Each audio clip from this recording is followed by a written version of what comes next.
Құрметті көрермендер, құрметті тыңдармандар, біздің арнамызға қош келдіңіздер. Бүгін сіздерге белгілі жоғары санат дәрігері, академик, профессор, құрмет орденінің иегері, шипалы емдеу орталығының бас дәрігері, қазақ емшілігі көптомдығының авторы Қайрат Айдарханұлының «Қазақ емшілігі» атты кітабынан қазақ емшілігі рецепттерін ұсынамыз. 45-ші бөлім. Арала. Ащы дәмді қышқылдау райлы қанды тыйып өкпені қуырады. Ем болатын аурулары және істетілуі. Ішектің, кеңірдекшенің созылмалы қабынуына, демікпеге, жұтқыншақтың созылмалы қабынуына, жалақ жараға, үлкен дәрет қан аралас келуге, көтен ішек айналуға, геморройдан қан шығуға ем болады.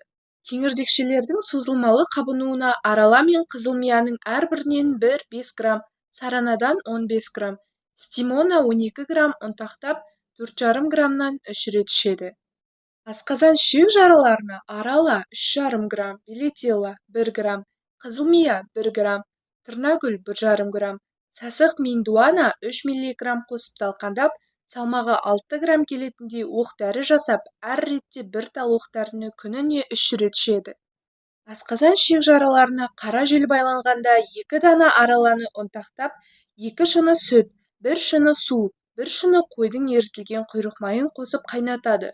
Суы суалып 2 шыныдай қалғанда қайнатуды тоқтатып, 1 шынысын 1 ретте ішеді. Тосапты ішкеннен кейін көңіл айнса артынан қоюлау шыққан қара шай ішеді. Дене қызып барып ағыл-тегіл терлесе дәрінің желде айдағаны есептеледі. 1 тәулік өткізіп тосаптың қалғанын жалғасты ішеді. Желді айдап көк бауырды нәрлендіреді. Кейбір айтуларда араланың дәнін әр күні 1 данадан жеп тұрса шашқа ақ түспейді делінеді. Арала жемісінен варенье қайнатып, әр күн мәлім мөлшерде жесе асқазан бауырды қуаттандырады, көру қуатын арттырады. Иіс сезу, есту, дәм сезу сезгірлігін күшейтеді. Дәнін күйдіріп күлін сепсе геморройдан шыққан қанды тыяды. Түз түбі қанағанда істетсе қанды тоқтатады. Істетілу мөлшері 6-9 грамм. Балалар мен жасы ұлғайғандарға іс жүзіндік жағдайға қарай істетіледі.